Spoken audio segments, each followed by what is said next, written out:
Hey, welcome to the Freak Show. I'm Kristen, And I'm Dancing David. and we're here to talk about what's possible in a frequency-focused world.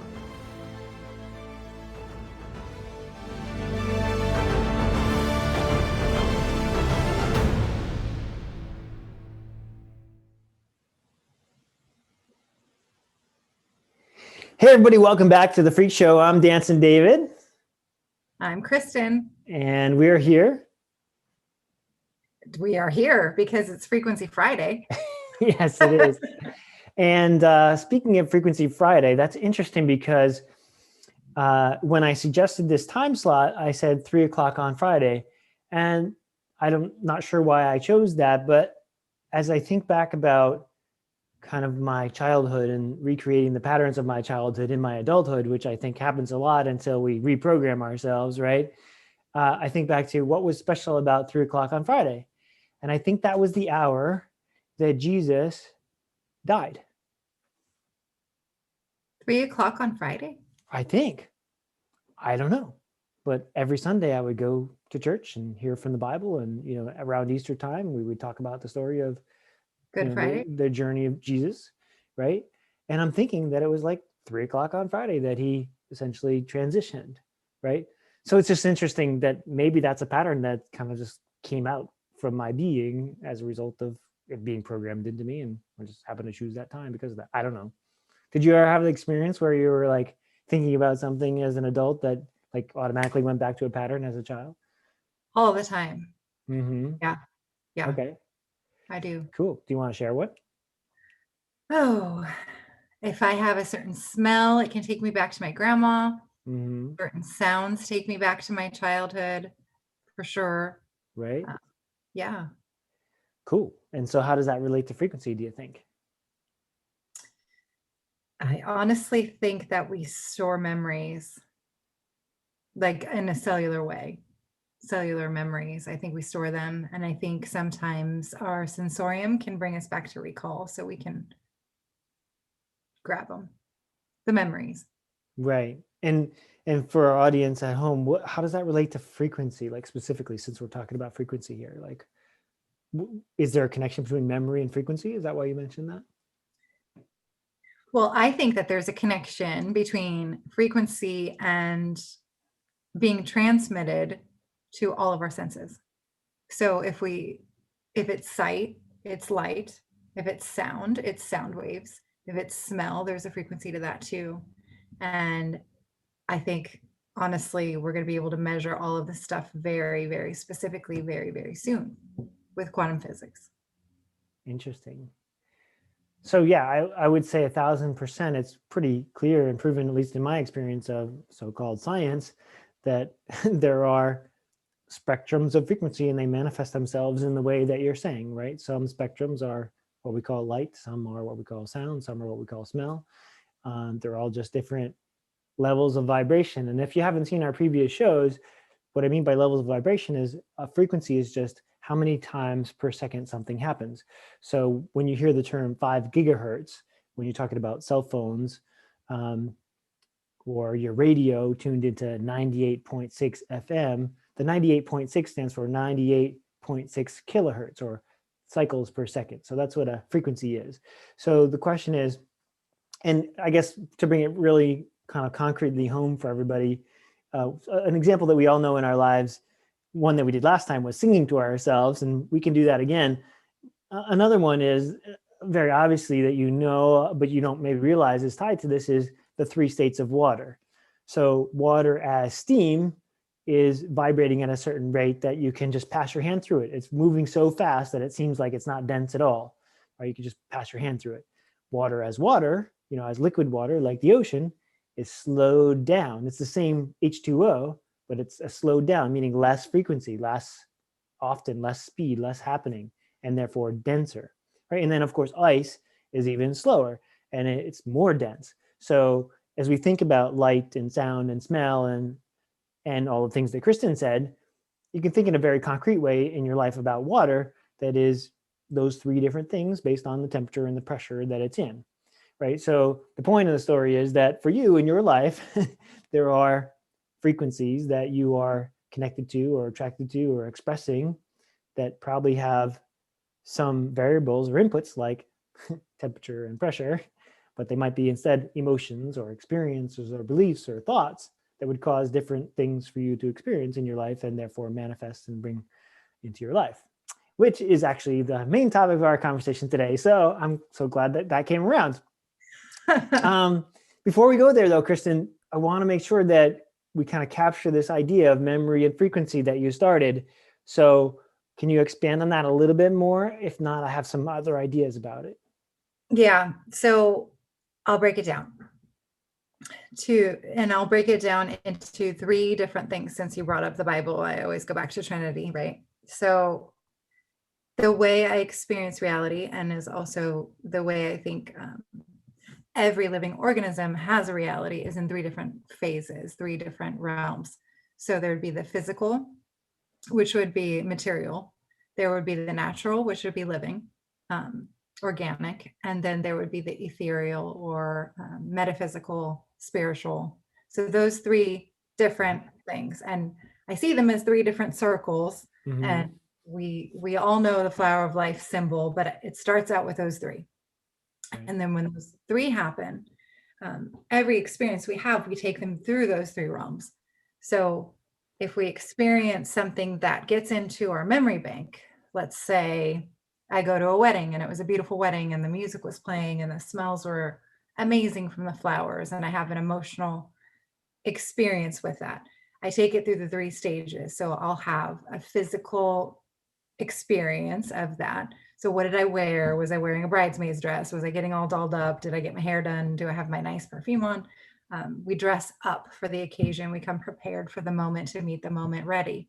And then that's physical, material, and then the connection would also be like the natural reality.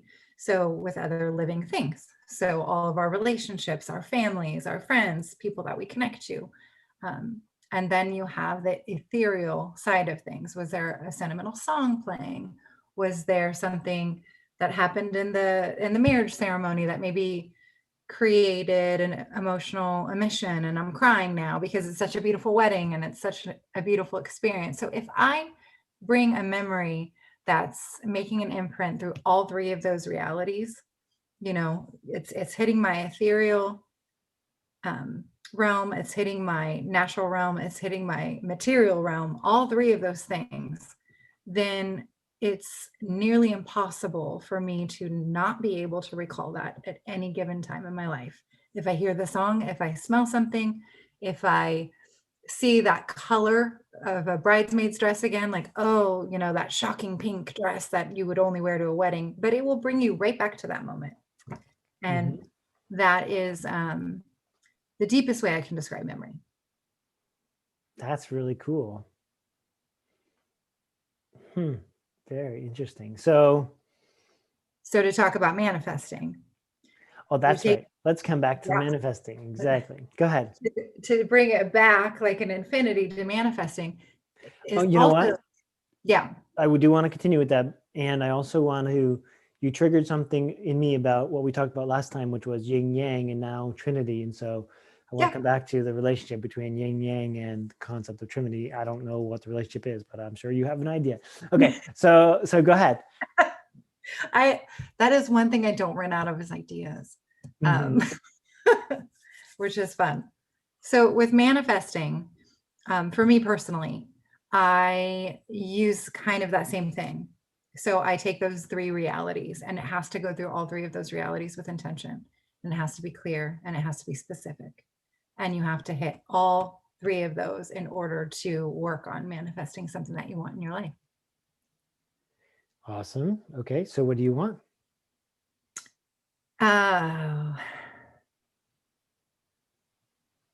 Wow. I don't get asked that very often, clearly, because I am a loss for words. Okay. So, but I do know I want personalized education for everyone. I want personalized healthcare for everyone. I want personalized spirituality for everyone. And I want everyone to individuate themselves as a perfect expression of the whole in their own way. That's what I want. Interesting. So if we were going to go through those three realms that you described to have this reality you just experienced come closer, or what some people might say as more dense in the field, right? From the idea stage down to the physical stage, I think you called it, what would be the next step? So I've been working on this for a very long time, but you have to be the nucleus of the cell. You have to be the nucleus of the cell. So it has to start with you.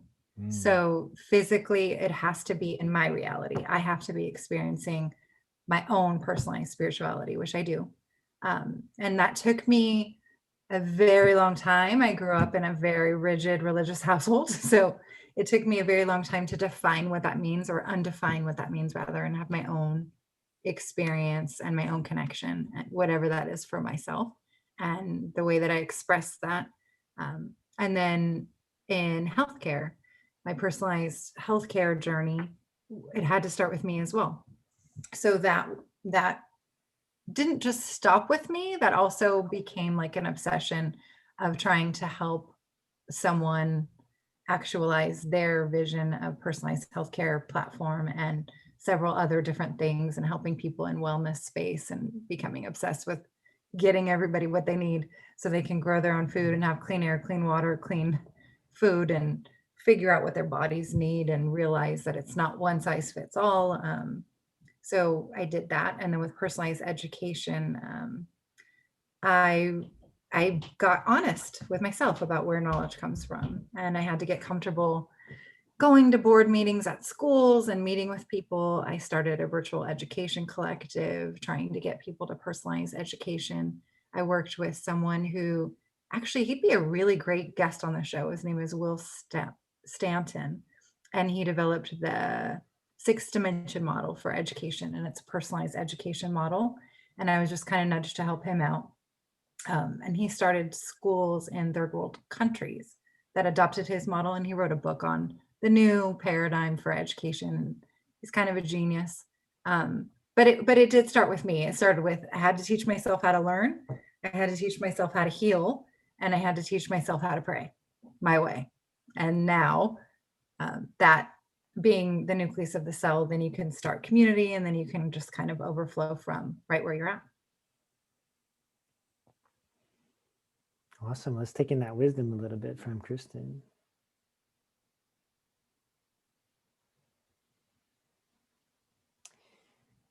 So I have a couple of amazing ideas, I think, of where to go next with this in conversation. I'll just plant some seeds, I think, maybe for future conversations. And that is like the concept of individual. And also you mentioned the whole or all, or some version of those words. And I think I have a unique perspective on those concepts that I love to share with the world at some point. And so that's interesting to talk about. And then individuated expression of the whole. That's kind of, that's a whole thing that I'd like to dig into at some point. Yay. Before we do that, though, I was thinking that two things. One is this whole idea of the three parts is, again, it very clearly talked about in the Bible. And this isn't a Bible class or a religious conversation. It's just, I think it shows that, as I think we said in the last show, that these ideas that we're talking about aren't necessarily new. It's the goal here, really, at least for me, is to like not just have it as an idea, but have it as a real in my life, and kind of reframe it for today's living, right? And so the Bible says, in the very beginning of the Bible, it says first there was the Word, which means sound, right? And then there was, and the Word was good. And the Word became flesh, I think. So that's like the second realm that you're talking about, right? And I guess the third realm that's in the Bible, although I don't know how it's part of this phrasing in the Bible, is obviously the spirit world, like you said. So those three concepts are there, right? And correct me if you know a different way of describing that, but that's what I remember. But the other thing that I think is interesting is definitely the Trinity, as they talk about, is Father, Son, and Holy Spirit, which could be the same thing as, in my mind, what I described earlier about steam and water and ice. It's kind of like, again, the three states of everything that is, right? It's just a matter of frequency or density of the thing.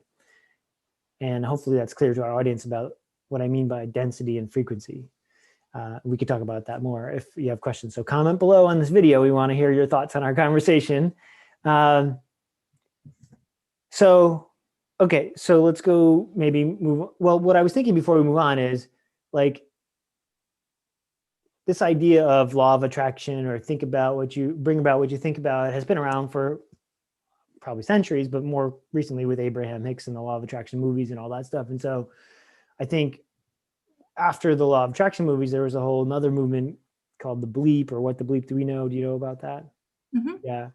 And they tried to say, well, what's missing from the law of attraction? And then more recently, I've been like hearing what's really effective is embodying the feeling of it actually happening, which I think fills in with what you're saying. So to keep going with what you're saying about personalized education, personalized health, and personalized spirituality, so how could we, if we wanted those things in our own lives, what would we do to embody the feeling of that reality?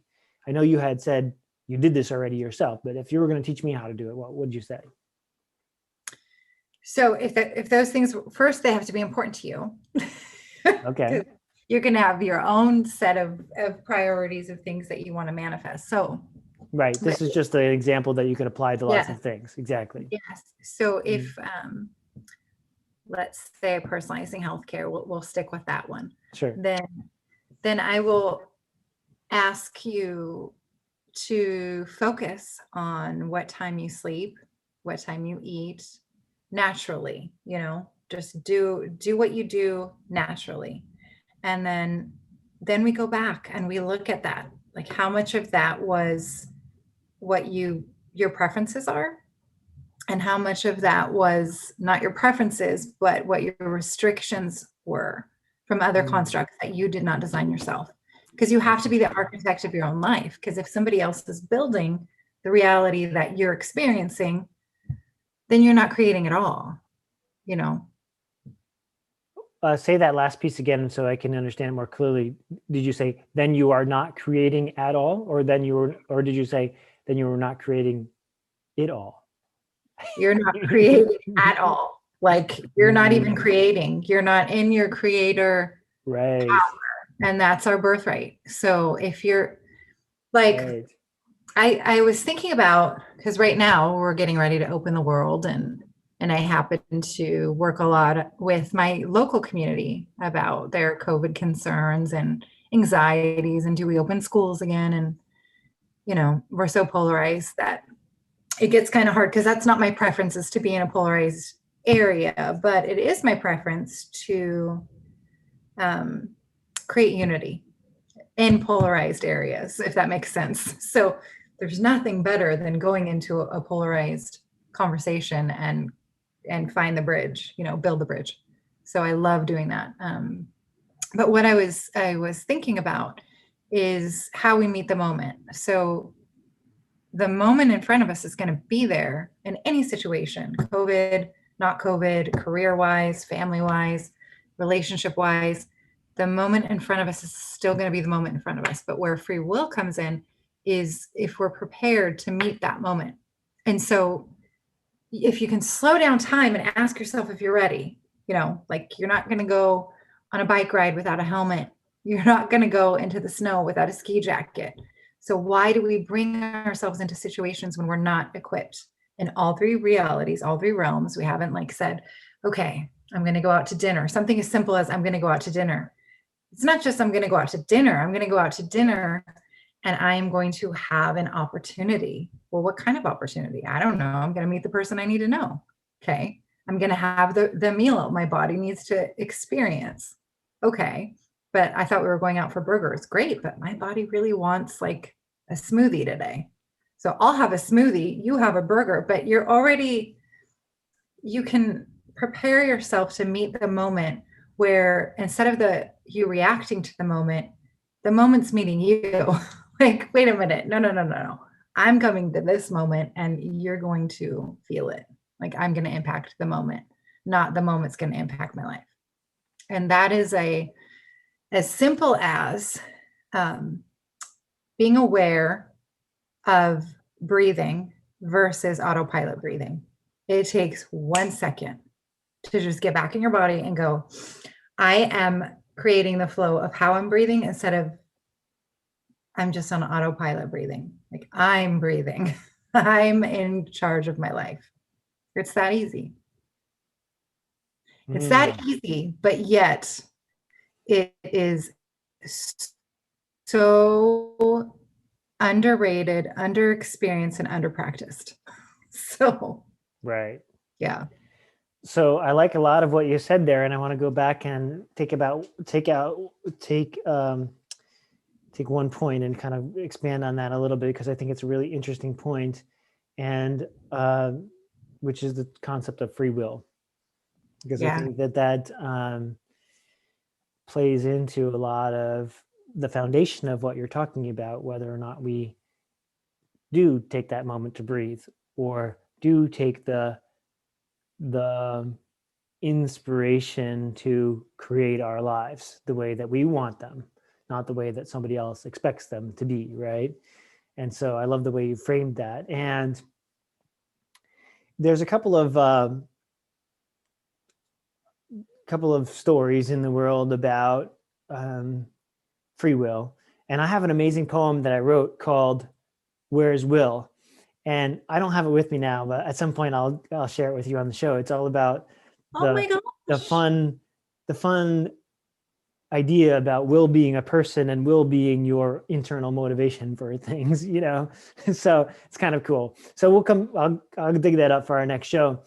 But I think so. What I was referring to is there's a movie series called the Zeitgeist Movement, and in there they talk about how we are, a lot of times, being programmed by the culture, by the media, by the books that we read, by the people around us. And so I think it's really important for us to, as you had said so eloquently, like take a step back and realize that you can create your own program and your own preferences and live those preferences and not have to be subject to what the culture says or what somebody else wants you to do. And I think for me, one of my dreams is, okay, well, if that's possible and that's true, and it makes total sense that it is, that you're, as a child, of course, you're a function of your environment to some extent. Well, you're always, well, the question is like, how much are you a function of your environment versus how much are you in control, or how much are you under your own will, right?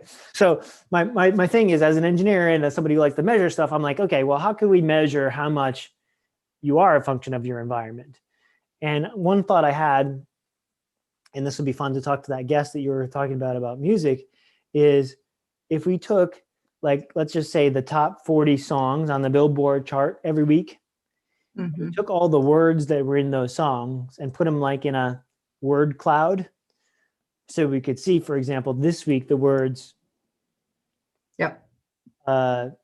this drug or COVID or happiness or whatever is in that message and that energy that we're getting at our deep level. Remember, because we're combining not just words, but words with music, which, as Kristen said in the beginning, is very powerful at forming memories, right? Mm-hmm.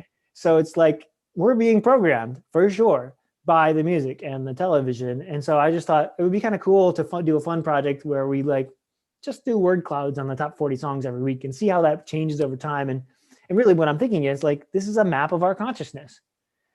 This is truly how creativity is being created and reflecting itself, right? So people come up with those words in that music because of their life experiences, and then they amplify that by recording it and playing it over and over and over again to millions of people. So that kind of energy gets amplified in that way. And so I just think it would be a fun thing to do. And I'm going to give you back to Fleur in a second, because I'm curious what you think of that idea. And I also want to say that I don't want to just frame it as a negative thing, meaning that every tool has two sides to it. So we could use music and good words and good energy to create the good consciousness and the good behavior and the good rules that we want to experience in the world. And if for you, I'm not saying you, Kristen, I'm saying for everybody at home listening, if you're already having an amazing life, that's great. If you already are living at will or in through your will, and you see yourself as creative instead of reactive, amazing. And I think for a lot of us, we're not experiencing that, right? We're still I don't want to say victim, but we're still playing out the play, repeating the patterns of our childhood and of the culture around us, because that's what's expected. And And that's what we're programmed to do fundamentally from our birth. So I don't know. What do you think of that idea? Oh, I love so much of what you said. So 3 things. First thing, that poem that you were talking about, I got goosebumps. I need a copy of the poem because there's Okay. a lot of gold in that poem and I haven't even read it. And I Okay. cannot wait to Okay. read that poem. Okay. Where's Will, right? Where's Didn't forget Will? about it. Mhm. The second, yes, did not forget about that. The second thing is about the responsible journalism, responsible advertising, responsible music making, responsible creative expression. Most artists have been hijacked. So at the time that they sign on to be a career, it's not their own artistry anymore. So even though it's being delivered by these beautiful voices and these wonderful, talented artists, they are delivering somebody else's message. And if you're not conscious to that, like you won't pick up on that frequency. And it is a frequency, like you can tell the difference of original work versus someone was hired to do a job for somebody else and sell a message for somebody else's benefit. Um, so there's that, and that's a dream of mine too, is to transform the way that happens and to have some accountability for some of the chaos that gets caused and created. And there's a huge industry in doing so, but we can be better. And so yes, there's a lot there. And then the third thing, you were talking about a stage, a play, like playing out somebody, and the whole world's a stage, right? So we can be casted by somebody else. We can go ahead and play the character and the role and read somebody else's script. We can do that. We're good at that. Like that's what Americans do, especially in our country. In other countries, sometimes yes, sometimes worse, and sometimes not so much. You know, some countries are very free to be themselves. But we can also produce our own damn thing. You know, we can set the stage. We can cast our own friends. We can cast our relationships. We can uncast the people that aren't doing a good job. We can rewrite the script. We can do set design. We can put pretty things around us. We can do whatever we want to do. We have full creative power. So, and just to simplify this whole conversation, it really is a mindset of yin and yang-ish, where you can see everything as an obligation, which every action is either an obligation, or you can shift it to it's an opportunity. And it's either or. There really is no middle ground. It's, oh, this is an obligation. I have to do this. I have to go put on my suit, present in front of these people, or whatever your day is. You know, I have to go pick up the kids. I don't want to. I'm tired. Whatever your burdens are in life, it's either an obligation mindset or an opportunity mindset. But if it's an opportunity mindset, then you've already said yes to something amazing happening in your day. You just already said yes. So it's already going to be something awesome. And then you're going to call your friend and go, you're never going to believe what just happened. And that is, that's the good stuff. Awesome. And I wonder if we could start right now in this moment, shifting that programming that you just said to something that might be more positive, if I could say that. Okay. What do you mean? The phrase, you're never going to believe what just happened. What would be a yang way of saying the yin statement? Or Instead of never going to believe what just happened. Mm-hmm. Oh, if you can figure it out, because all of my friends laugh at me because I will say that all the time. And they go, Kristen, we've been friends with you like for how long? Everything happens. Like you always call us with things that happen. How come you don't believe that this just happened to you? Exactly. But I'm never not in awe. I am never not in awe. I get a front seat to miracles all the time, but it's still every single time leaves me completely, I don't know, just in awe. Just, I still don't believe it. And I actually enjoyed not believing it. Like, yay. Right. Okay, great. And that's working for you. And it's enlightening your vibration and raising your vibration up and making you feel good. So that's great. It works for you. That's awesome. No need to change it, right? I'm thinking about the people who don't believe that it will happen. And for them, if that pattern is running in their thoughts and then in their words, then it's likely that it won't happen, right? So, Okay. I see what you're saying. So my pattern is something so amazing is going to happen to me today that I won't even believe it. right, That's my pattern. right, which is That's completely, my expectation. which is a different Like, wow frequency, me. Wow me, world. I'm here for it. right?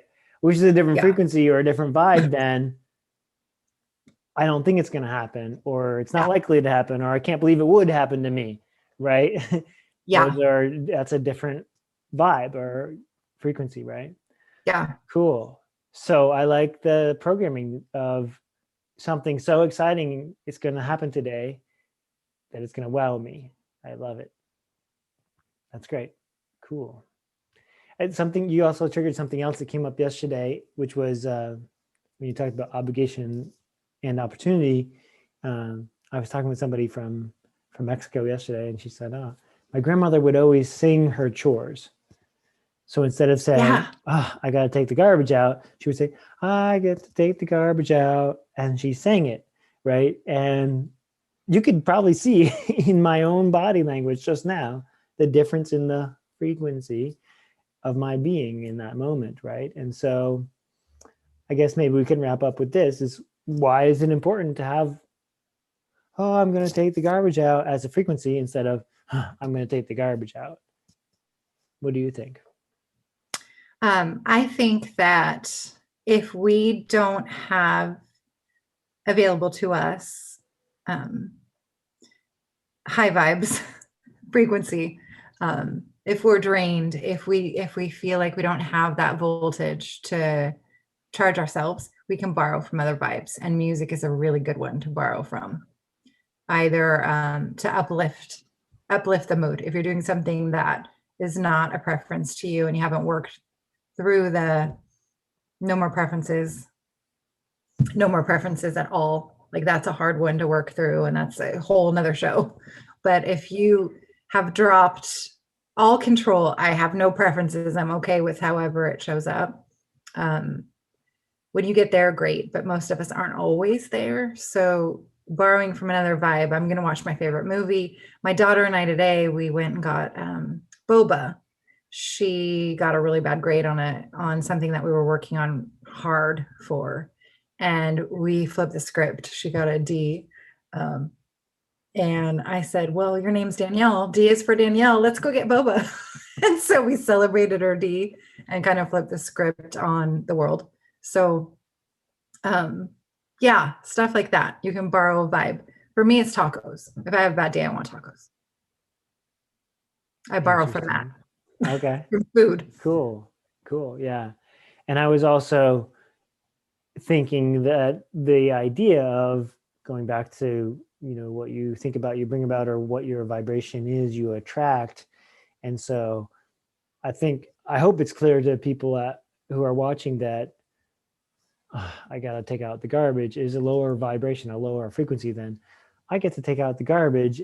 And hopefully during the course of our time doing the freak show, we'll come to learn, and maybe you already know, but I think we want to make more concrete for everybody, or more real or more visceral, that your vibration affects you in a negative or positive way, and can bring to you what you really do want and what's in alignment with you, or what's in harmony with you or not, right? And so that's kind of one of my ideas of the theme for our show, is to keep talking about that. And so I guess I'll just go out on a limb and say this one other thing, that since I'm thinking it, is that I don't want to take out the garbage vibration is one of dis-ease, or what I like to say is unease, which is a step towards dis-ease, right? So it's probably better to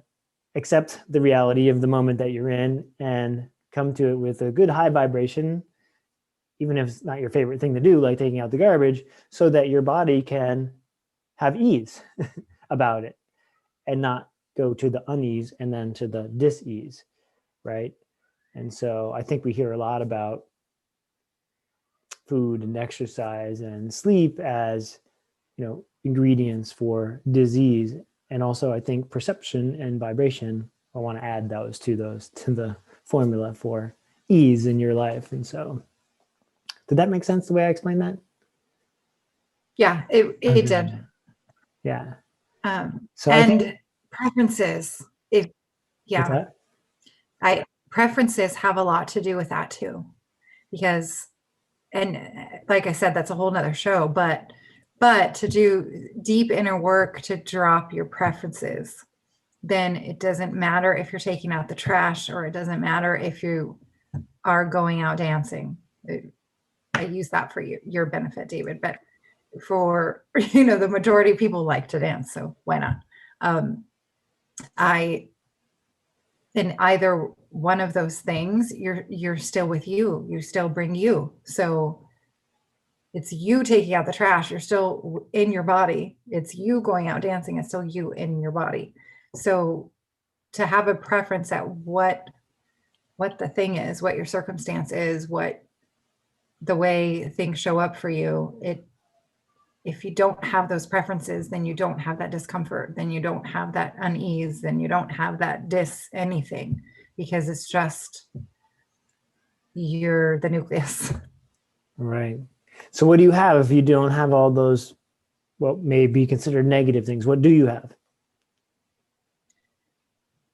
So it's a long conversation, but when I talk about being an individuated expression of the whole, you can't truly individuate, it's always a paradox, right? You can't truly individuate until you realize that you're part of the whole. Because if you don't have that awareness that you're part of the whole, then your individuated expression of that whole is you being you with your preferences. It's not you being you with the understanding that your you is bigger. Your you is everything. Your you is all that is. So when you realize your you is all that is, and then you're individuating that forward to express your individuated expression of that whole, of everything, then there's no way you could possibly have a preference, because you're going to experience a part of that whole coming back at you as a reflection, as a projection, as a whatever. But it's just the entire world using whatever it has, material, physical, ethereal, spiritual way, to have a two-way conversation with you in any given moment.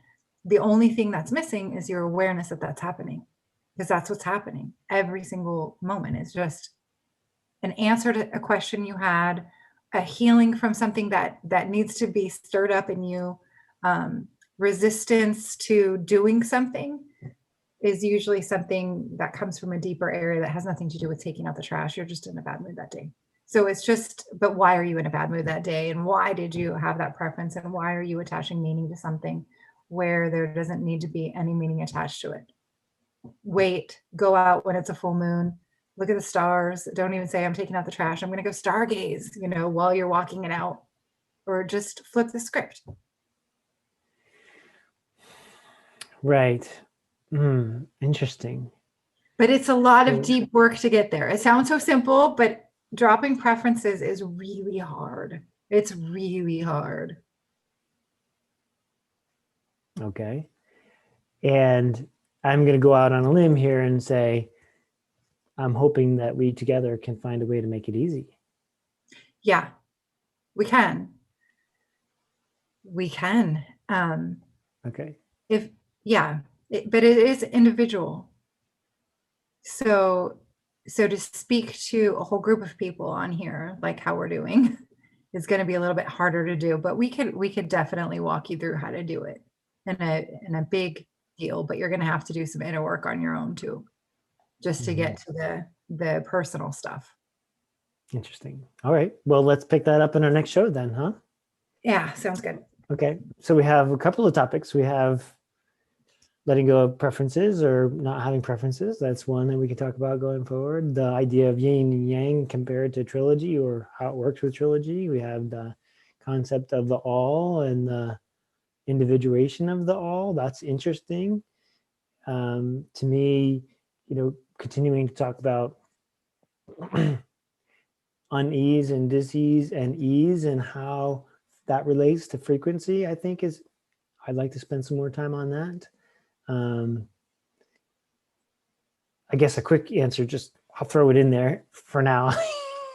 And I do want to wrap up is, when you hear a good song, it's in harmony and it flows. And so that's what I'm saying when I say ease. And so the question is, how do you make your life be flowing and in harmony with, as Kristen is saying, your own will and preferences and desires, or not desires, or just the present moment, really, is what you're saying, right? How do you be in flow with the present moment on all levels of your being, right? The ethereal, the physical, and the But to be in flow is to also recognize that it's a wave. Even frequency is, everything's a wave. So you're going to have peaks and pits, and you can't always be in bliss. That's just not real. I mean, not sober. So, and that's not what we want. Like, we want a realistic roadmap for a wave that's a good wave and a fun one to ride, and it's okay. It's okay to have the lows too, and give yourself some grace, and because nobody is out there living in bliss 24/7. Possible. Bless you. It's impossible, because then we're not part of a whole anymore. We get good in the messy, and the messy is where we call in our tribes, and when miracles happen, and if there's no contrast, there's no point of any of it. So best version of your individuated expression of the whole, with permission to fail and screw up, and that's okay. We choose again. Yeah. That's awesome. I'm looking forward to talking about that more. Thank you so much, Kristen. Great to be with you today. Yeah. Great to resonate with you today. Yeah. And thank you to all our listeners for tuning in to the Freak Show. And we'll see you in the next show. Have a good day. Okay. Bye-bye. Or aloha, as they say with the waves in Hawaii. Bye.